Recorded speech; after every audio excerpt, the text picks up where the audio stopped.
कल मैं लेसेस लेने के लिए मार्केट गई थी और इस लेस पर मेरी नज़र पड़ गई। वैसे तो मुझे इस लेस की कोई ख़ास ज़रूरत नहीं थी, लेकिन मेरे पास एक प्लेन फैब्रिक भी पड़ा हुआ था, तो मैंने सोचा इस लेस में से पैचेस काट के मैं उस पर यूज़ करूँगी और एक सुंदर सा कुर्ता अपने लिए बनाऊँगी। अब इस लेस पर ना कुछ बड़े और कुछ छोटे साइज़ के एलिफेंट्स बने हुए हैं और इस लेस का 1 मीटर का ही पीस मैंने कटवाया था।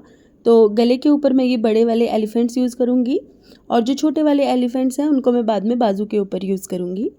तो देखिए पैच को मैंने इस तरीके से काट के निकाल लिया है और अब इसकी एजेस को ना हम किसी लाइटर या कैंडल की मदद से इस तरह से बर्न कर लेंगे, जिससे कि साइड से कोई धागे वगैरह नहीं निकलेंगे। तो देखिए दोनों पैचेस मैंने काट लिए हैं और ये थोड़ी बहुत जो लेस मेरे पास बच गई है इसको मैं स्लीव्स के ऊपर यूज़ करूँगी। अब मैंने कुर्ती के कपड़े में से एक 7 इंच चौड़ी पट्टी ली है और इसके ऊपर मैंने पैच को रख के इसके हिसाब से थोड़ा थोड़ा चारों तरफ एक्स्ट्रा फैब्रिक छोड़ के मैंने काट दिया है। ये देखिए अब इसके बीच में मैंने डबल एजिंग वाली गोल्डन कलर की लेस अटैच की है इस तरह से। अब गले के ऊपर जिस भी कलर के आप पैचेस यूज़ कर रहे हैं उसके हिसाब से आप लेस का कलर ले सकते हैं। जो मैं पैच यूज़ कर रही हूँ उसके ऊपर गोल्डन कलर का वर्क हो रखा है, तो इसलिए मैंने गोल्डन कलर की ही लेस का इस्तेमाल किया है यहाँ पे। अब इसकी दूसरी किनारे पर भी हम कपड़े की पट्टी को अटैच करेंगे और सीधा करके एक टॉप स्टिच लगाएंगे। अब जब भी आप डिज़ाइन बनाते हुए टॉप स्टिच लगाएं ना तो बहुत सफाई से लगाइएगा, क्योंकि टॉप स्टिच की क्वालिटी अगर अच्छी नहीं होगी तो डिज़ाइन भी अच्छा नहीं लगेगा बनने के बाद। अब सबसे पहले हम इस पैच को ग्लू से चिपकाएंगे और बाद में सुई धागे से इसको पक्का कर लेंगे। ग्लू से चिपकाने पर ये अपनी जगह से हिलता नहीं है और जब हम सुई धागे से इसको सिलेंगे तो ये बिल्कुल सेंटर में ही रहेगा। तो इसी तरह से दूसरा पैच भी मैंने अटैच कर दिया है इसके ऊपर। अब इसके पिछली तरफ मैंने गला पहले ही ड्रॉ कर लिया है, आप अपनी मेजरमेंट्स के हिसाब से गला ड्रॉ कर सकते हैं। तो देखिए मैंने कुछ इस तरह का पैच रेडी किया है जिसकी लंबाई है तकरीबन 16.5 इंच, चौड़ाई है 7 इंच और पिछली तरफ मैंने इस तरह से गला ड्रॉ किया है। अब मैं आपको दिखाती हूँ कि सुई धागे से आपको पैच को कैसे सिलना है।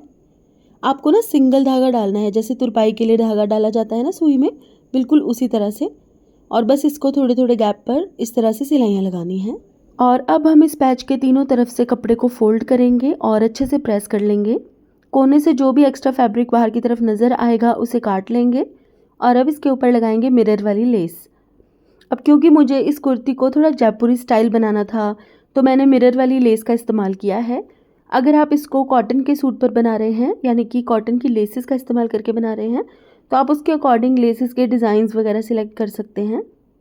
और किनारी पर लगाने के लिए आप इससे बारीक लेस तो ले सकते हैं, लेकिन इससे चौड़ी मत लीजिएगा। आधा इंच से ज़्यादा चौड़ी लेस आपको यहाँ पर नहीं लगानी है। तो देखिए ये पैच मैंने रेडी कर लिया है और इसको अच्छे से प्रेस भी कर लिया है। अब कुर्ती के ऊपर हमें इस तरह से इस पैच को रखना है। सिलते हुए पैच की राइट साइड और कुर्ती की रॉन्ग साइड एक दूसरे को फेस करनी चाहिए।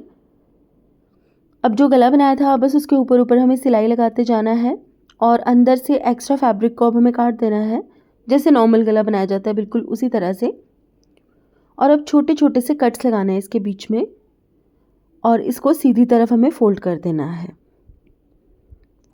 ये देखिए फोल्ड करने के बाद अब हम इसकी किनारी पर सिलाई लगाएंगे। बिल्कुल सफाई से यहाँ पर हमें सिलाई लगानी है और धागा बिल्कुल मैचिंग होना चाहिए। ये देखिए, और अब इस पैच की किनारी पर भी हम सिलाई लगाएंगे इस तरह से। और सिलाई लगाते हुए इस चीज़ का ध्यान रखिएगा कि पैच बिल्कुल सेंटर में ही सेट हो। अगर आप बिगिनर हैं तो आप पिन्स लगा के पैच को पहले सेट कर लीजिएगा और उसके बाद ही पक्की सिलाई लगाइएगा। तो देखिए डिज़ाइन तो हमारा यहाँ पर रेडी हो गया है। बस ये जो कोने पर एक एक शीशा मुझे कम लग रहा है इसे मैं काट के यहाँ पर चिपका दूँगी, क्योंकि लेस को घुमाने के लिए मुझे एक एक कट लगाना पड़ा था इसके कोने पर। ये देखिए सुई धागे से इसको बाद में पक्का ज़रूर कर दीजिएगा।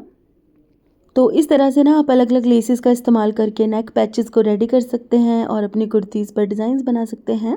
तो गाइज़ आज के लिए बस इतना ही। अगर आपको मेरा ये वीडियो पसंद आया है तो इसे लाइक कीजिएगा और मेरे यूट्यूब चैनल नॉटी स्टिचेस को सब्सक्राइब कीजिएगा। Thank you so much for watching. Bye bye.